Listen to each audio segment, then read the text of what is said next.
জান, আমি তুর্য। কণ্ঠ বার কয়েক শুকনো ঢোক গিলে নেয়। স্যার আপনি? আমি ভয় পেয়ে গিয়েছিলাম। তুর্য কণ্ঠের মাথায় হাত বুলিয়ে বলে। রিল্যাক্স। তুর্য কণ্ঠকে বিছানায় বসালো। খানিকটা শান্ত হয় কণ্ঠ। নাক টেনে বলে। এমন কেন আপনি? এভাবে ভয় দেখালেন কেন? তুর্য ফট করে কান ধরে ফেলে। সরি সরি, ভুল হয়েছে আমার। আমি কি জানতাম আমার বউটা এত ভয় পায়? জান, আপনার সাথে কথা বলবো না। কণ্ঠ উঠে গেলে বিছানা থেকে তৎক্ষণাৎ তুর্য তাকে টান দিয়ে নিজের কোলে এনে বসায়। কোথায় যাও? নেশালো চোখে তাকিয়ে আছে তুর্য। কণ্ঠ তুর্যের চিবুকে অধর ছুঁয়ে বলে। চলে যাচ্ছি, আপনি আমাকে কষ্ট দেন খালি। তুর্য নীরবে হাসলো। আজ সব কষ্ট দূর করে দেব। কথাটা বলেই কণ্ঠকে বিছানায় ফেলে দেয় তুর্য। ওর উপরে চড়ে বসে সে। দেব না কিছু। জোর করে সব নিয়ে নেব। তুর্যের এখনো কথায় ঘাবড়ে যায় কণ্ঠ। কণ্ঠ বিছানায় শুয়ে আছে। তুর্য শার্ট খুলে উন্মুক্ত হয়ে দাঁড়ায় তার সামনে।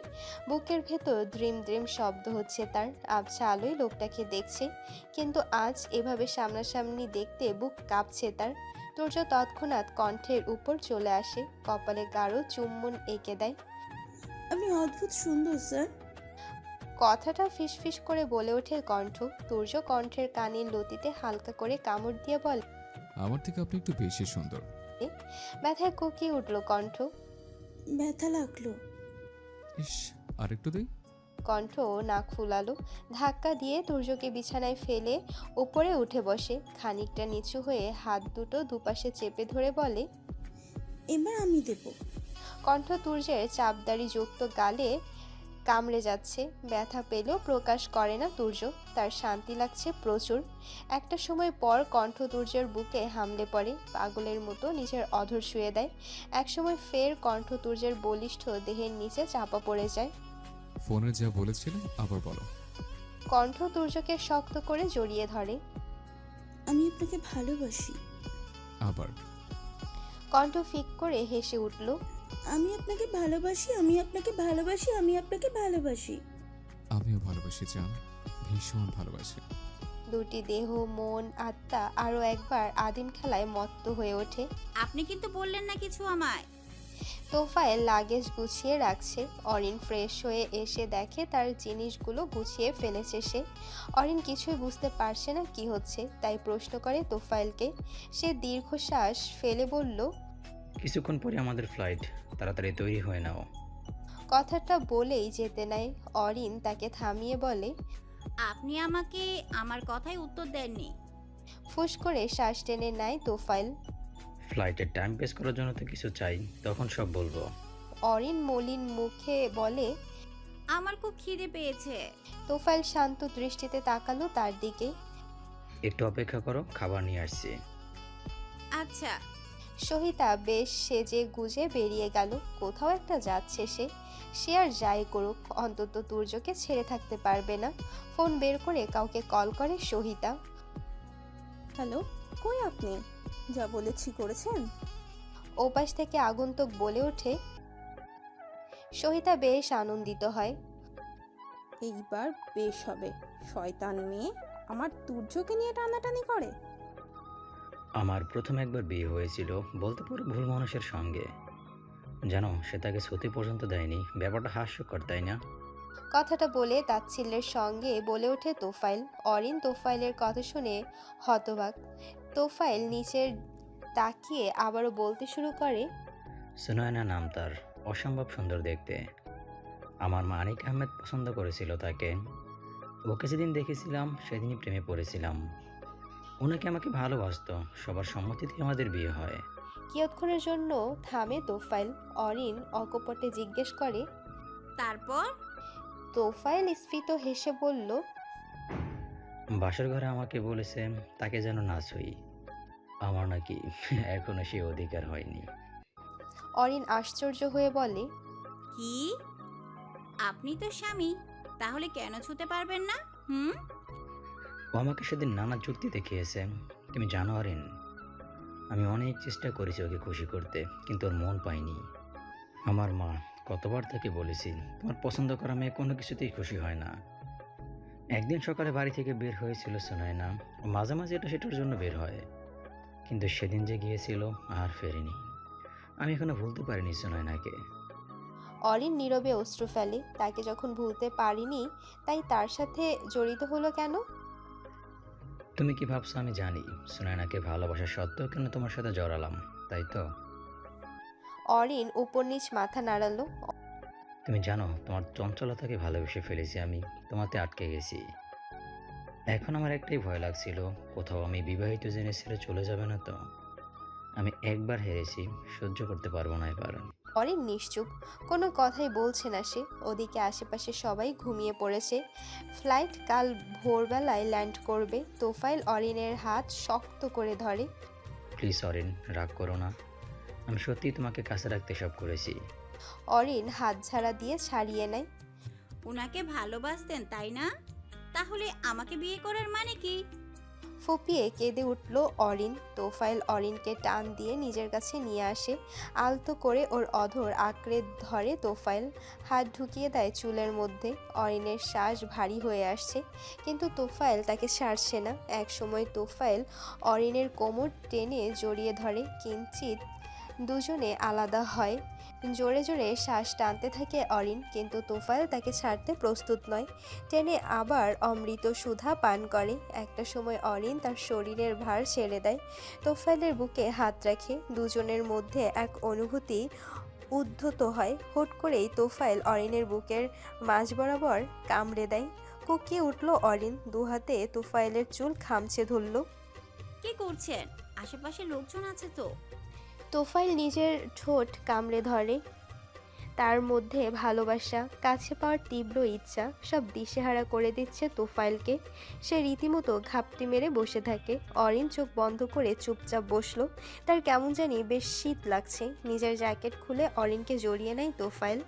আনমনেই হেসে ওঠে অরিন। মাঝরাতে ঘুম থেকে উঠে পড়ে কণ্ঠ। প্রচণ্ড রকম ভয় হচ্ছে তার। ঝাপটে জড়িয়ে ধরে তুর্যকে। আমার ভীষণ ভয় করছে। তুর্য ঘুম ঘুম চোখে তাকায় কণ্ঠের দিকে। বুকে আসো আমার। তুর্য কণ্ঠকে টেনে নেয়। কণ্ঠ জাপটে ধরে তাকে। তুর্য কণ্ঠের কপালে চুমু দিয়ে বলল, আমি আছি তো, ভয় কিসের? কণ্ঠ ভ্যা ভ্যা করে কেঁদে বলে, স্যার, আমার মনে হচ্ছে খাটের নিচে একটা ভূত আছে, আমাকে ডাকছে। আমি সাড়া না দিলে এই বুঝি আমাকে টেনে নিচে নিয়ে যাবে। তুর্য ফিক করে হেসে উঠল। তাই? ওই তো আসছে। বাবা গো, বুকে ঢুকিয়ে নিন। তুর্য একদম বুকে শক্ত করে চেপে ধরে কণ্ঠকে। পাগলি। পাগল তুমি? নট আপনি। আচ্ছা ঠিক আছে। নট ঠিক আছে, আপনি পাগল আমি পাগলি। ডান ডান ডান। আচ্ছা পাগলি, এবার ঘুমো। শরীরে ব্যথা। তুর্য এইবারে শব্দ করে হেসে উঠল। তুর্য কণ্ঠের কানের লতিতে চুমু দিয়ে বলল, সকালে ওষুধ খেয়ে নিলে কমে যাবে। কোথায়? না, একটু হাত বুলিয়ে দেন এখানে। কণ্ঠ নিজের পেটে ইশারা করলো। তুর্য মুচকি হেসে নিচু হয়ে অধর ছুঁয়ে দেয় কণ্ঠের পেটে। আবিষে চোখ বুজে নেয় কণ্ঠ। সকাল সকাল ঘুম থেকে উঠে দরজা খোলা মাত্র সাফিনকে দেখে পিলে চমকে ওঠে শাহা খান। শাহা খান সাফিনকে জড়িয়ে ধরে কেঁদে দেয়। শাহিন খান দোতলা থেকে নেমে আসেন। সাফিন, কখন এলি? জানালি পর্যন্ত না। সাফিন আর নীলা দুজনে ভেতরে ঢোকে। দুজনেই সালাম করে শাহা খান এবং শাহিন খানকে। কণ্ঠ নীলাকে দেখে আত্মহারা হয়ে ওঠে। আপু! দৌড়ে এসে জড়িয়ে ধরে তাকে। নীলাও প্রায় ছুটে যায়। সাফিন চেঁচিয়ে উঠল। আস্তে নীলা। সবাই অবাক হয়ে সাফিনের দিকে তাকালো। শাহা খান বেশ উৎফুল্ল হয়ে জিজ্ঞেস করে। সাফিন মুখে হাসি ঝুলিয়ে বলল, তোমরা যা ভাবছো তাই, তোমাদের বৌমা হতে চলেছে, আর তোমরা দাদা দাদি। বাড়িতে নতুন অতিথি আসছে শুনে খুশিতে আত্মহারা হয়ে ওঠে সবাই। কণ্ঠ শক্ত করে জড়িয়ে ধরে নীলাকে। সে বেশ লজ্জা পায়। ওদিকে মিষ্টির প্লেট নিয়ে আসে অহনা খান। নীলার মুখে মিষ্টি তুলে দেয় অহনা খান। সবাই বেশ ব্যস্ত হয়ে ওঠে তাদের নিয়ে। এইসবের মধ্যে কণ্ঠের বেশ রাগ হয়। সেও তো মা হতে চায়, তাহলে তার বেলাও সবাই কত খুশি হবে। অনেক দিন পর কলেজে পা রাখলো কণ্ঠ। সবাই ক্যান্টিনে বসেছিল। কণ্ঠ এসে ওদের সাথে যোগদান করে। হে গাইস, কি অবস্থা তোদের? ক্লাসে না গিয়ে এখানে? কণ্ঠ লক্ষ্য করে দেখলো সবার মুখে চিন্তার ছাপ। কি হয়েছে তোদের? কি নিয়ে ভাবছিস? তারিফ সূক্ষ্ম শ্বাস ফেলে বলে, আর বলিস না, কণ্ঠর সামনে অবস্থা খুব খারাপ। কেন, কি হয়েছে ওর? তারিফ, সোহা, তাহিয়া, রিয়া সবাই কণ্ঠকে আস্তে আস্তে সবটা খুলে বলে। সব শুনে চল শক্ত করে নেয় কণ্ঠ। গুরুগম্ভীর কণ্ঠে বলে উঠল, কোথায় আছে ও এখন? ক্লাবের একপাশে বসে আছে শান, হাতে তার ড্রিঙ্কস। আশেপাশে অনেক আওয়াজ হচ্ছে। কণ্ঠ শানকে দেখা মাত্র এগিয়ে গেল। কণ্ঠকে দেখে চমকে ওঠে শান। কণ্ঠ তুই? আরে তোরা সবাই এখানে কি করছিস? কণ্ঠ তাচ্ছিলের হাসি হেসে বলে, আমি ভাবতেও পারিনি তুই এসব করবি। শান মাথা নত করে নেয়। আমি সত্যি পারিনি রে। কণ্ঠের প্রচণ্ড রাগ হয়। সে না চাইতো শানের গালে থাপ্পড় বসিয়ে দেয়। সোহা কিছু বলতে যাবে তার পূর্বেই কণ্ঠ তাকে হাতের ইশারায় থামিয়ে দেয়। শান গালে হাত চেপে ধরে। তুই আমাকে? হ্যাঁ, আমি তোকে থাপ্পড় দিয়েছি। কি পারলি না তুই? একটা মেয়েকে ওভাবে ছেড়ে চলে আসলি, এটা কি সুন্দর করে পারলি। এখন আবার এই যে ছাইপাশ খাচ্ছিস, এটাও খুব পারিস, কিন্তু নিজের ভালোবাসার মানুষকে কাছে আনতে পারিস না। শান, আমি তো কিছুই করি না, ওকে এনে কোথায় রাখবো, কি করব? সোহা কিছু বলতে যাবে তার পূর্বে কণ্ঠ তাকে হাতের ইশারায় থামিয়ে দেয়। শান গালে হাত চেপে ধরে। শান কাপা কণ্ঠে বলে। কণ্ঠ তাচ্ছিল্য করে বলল, ইচ্ছা থাকলে সবই সম্ভব, তোকে আর কিছুই করতে হবে না, এখন যা করার আমি করব। সবাই অবাক হয়ে কণ্ঠকে জিজ্ঞেস করে, কি করবি তুই? কি করবি তুই? বাড়ির কলিং বেল বাজা মাত্র দরজা খুলে দেয় একজন বৃদ্ধ মহিলা। কণ্ঠ, সোহা, তারিফ, তাহিয়া এবং রিয়াকে দেখে চমকে যায় তোহা। কণ্ঠ আপু, তারিফ ভাইয়া, তোমরা? কণ্ঠ তোহার দিকে এগিয়ে যায়। ওদিকে বৃদ্ধ মহিলা কণ্ঠকে থামিয়ে বলে। কণ্ঠ বেশ ভদ্রতার সাথেই বলল, আসলে আন্টি, আমি তোহাকে নিয়ে যেতে এসেছি। বৃদ্ধ মহিলা ভ্রুকুচকে তাকালো তোহার দিকে, অতঃপর প্রশ্ন করে কণ্ঠকে। কণ্ঠ আগের ন্যায় বলে ওঠে, সানের কাছে। সুফিয়া বেগম বেশ তেতে উঠল। আপনি থামুন। কণ্ঠ সুফিয়া বেগমকে থামিয়ে দিল। তোহার দিকে সম্পূর্ণ দৃষ্টি নিবদ্ধ করে। ইতিমধ্যেই তোহা কেঁদে কেটে একাকার অবস্থা। তুমি আমাকে বলো, তুমি কি যেতে চাও? তোহা এক পলক তাকালো সুফিয়া বেগমের দিকে। তিনি চোখ রাঙিয়ে বলল। তোহা মাথা নিচু করে নেয়। কণ্ঠের হাত ধরে বলে, কার কাছে যাব আপু? সান তো আমাকে ছেড়ে চলে গেছে। কণ্ঠ তোহার বাহুতে হাত রেখে বলল, ও পরিস্থিতি শিকার, কিন্তু এখনো ও আছে। তুমি বলো, যাবে? তোহা সাহস করে কণ্ঠের হাতে হাত রাখলো। কণ্ঠকে নিয়ে বের হতেই যাবে তখন সুফিয়া বেগম চেঁচিয়ে উঠল। তোহা এক নজর বাড়িটা দেখে কণ্ঠের সাথে এগিয়ে যেতে লাগলো। ফ্লাইট সবেমাত্র ল্যান্ড করেছে। একটা ট্যাক্সি ডেকে নেয় তোফাইল। বাড়ির কাউকে জানাতে চাইছে না, ওখানে গিয়ে সবটা সবাইকে বুঝিয়ে দেবে। আমার হাতটা ধরে রাখবেন, আমার একটু ভয় লাগছে। তোফাইল অরিনের নিষ্পাপ মুখের দিকে তাকিয়ে রইল কিছুক্ষণ। আসলেই মেয়েটা খুবই সহজ সরল। তোফাইল অরিনের হাতটা শক্ত করে ধরে গাড়িতে উঠে বসলো। সকাল সকাল রান্না করতে ব্যস্ত আনিক আহমেদ, ওনাকে সাহায্য করছে তনয়া আহমেদ। সবেমাত্র চায়ের কাপে চুমুক দিলেন আহাত আহমেদ। তৎক্ষণাৎ বাড়ির কলিং বেল বেজে উঠল। কে এসেছে গো? রান্নাঘর থেকে চেঁচিয়ে বলল তনয়া আহমেদ। আহাত আহমেদ উঠতেই যাবেন তখন শাহাদ আহমেদ এসে বলল। শাহাদ আহমেদ এগিয়ে গেলেন সদর দরজার দিকে। দরজা খোলা মাত্রই তিনি চমকে ওঠে। আবেগে ছেলেকে বুকে চেপে ধরল শাহাদ আহমেদ, চেঁচিয়ে উঠল। আহাত আহমেদ উঠে দরজার কাছে গেলেন। তোফাইলকে দেখে অধর প্রসারিত করে হেসে উঠল। তোফায়েল, আয় আয়, ভেতরে আয়। তুই আসবি জানি না তো। তোফাইল ভেতরে আসলো না, হাত বাড়িয়ে কাউকে ডাকলো। অরিন হাত বাড়িয়ে দেয়, ওকে নিয়ে ভেতরে প্রবেশ করলো তোফাইল। শাহাদ আহমেদ উৎফুল্ল কণ্ঠে অনিকা আহমেদকে ডাকলো। তনয়া আহমেদ এবং আনিকা আহমেদ দুজনেই বেরিয়ে আসে। তোফাইলকে দেখে দুজনেই রীতিমতো নির্বাক। ওরা সত্যি এখনও কে আশা করেনি। আনিকা আহমেদ আবেগে কেঁদে ওঠে। তোফাইল আলতো হাতে মাকে জড়িয়ে ধরে। কাঁদছো কেন? এই তো আমি এসে গেছি। তোফাইলের কথায় আনিকা আহমেদের কান্নার বেগ বাড়তে লাগলো।